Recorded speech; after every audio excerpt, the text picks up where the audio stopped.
tips that will improve your UBC program. And most of these tips are things we've talked about before, but you know, anytime somebody seems to acquire the UBC, many times they feel like they can kind of do it their way. And I'm not saying every UBC shouldn't have the owner's flair. Now, of course, it should. It should be a reflection of you, and for you to have passion for the program, we understand that you have to have some of your own ideas. And there's nothing wrong with that, but there's some proven principles here that we need to stick with. Number one of the 5 things that we see that many school owners, I have the word mistake, but need to get back to. One is the start date. I know some of you school owners are out there now are kind of, when the person enrolls, you want them just to go ahead and join the UBC.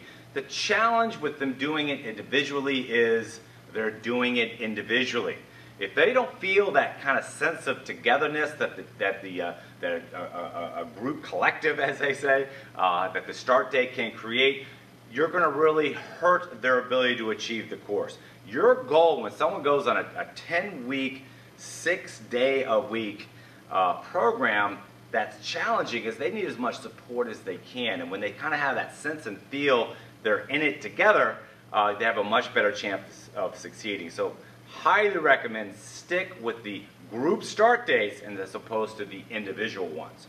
Number 2 is student manuals. Now, realize when someone joins a UBC, what is separating this from, let's say, the boot camp or any of the other activities that they have to spend their fitness dollars on? Well, when they've enrolled, they should have a manual that completely lays out the course. It just makes it look so much more professional and so much more involved. Why?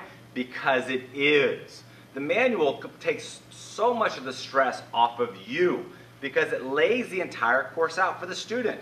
It also allows them to chart the progress. Now, yes, there are going to be some students that as soon as they get the manual, they chuck it in the closet and they never see it again.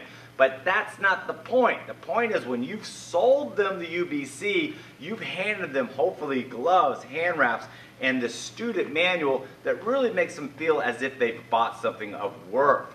A huge difference than just, you know, thank you for my $250 and good luck to you. So utilize a student manual. It will generate far more income than it's costing you. Number 3 is sticking to the class structures.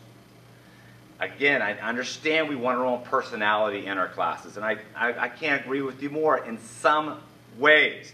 But if you're doing kickboxing classes that are predominantly the student holding mitts, and then the student hits the mitts and is hitting and holding. I did a survey recently in developing my level 2 programming and gave 10 questions. You know, what would you rather see more in a class? And had all sorts of things, whether it was, you know, more kicking drills or holding the mitts or target drills. And the least popular one out of all of them by far was target drills, where the student holds the target or someone else hits it and then they hold it. Plus, it's very difficult for them to get the aerobic workout in. The fact is, it's a kind of a hit and hold type situation.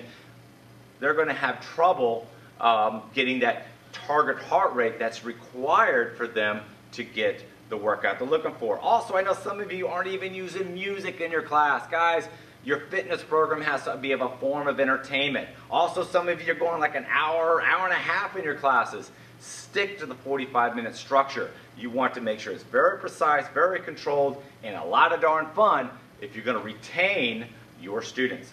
I'll be back next week to finish up these 5 elements of the UBC.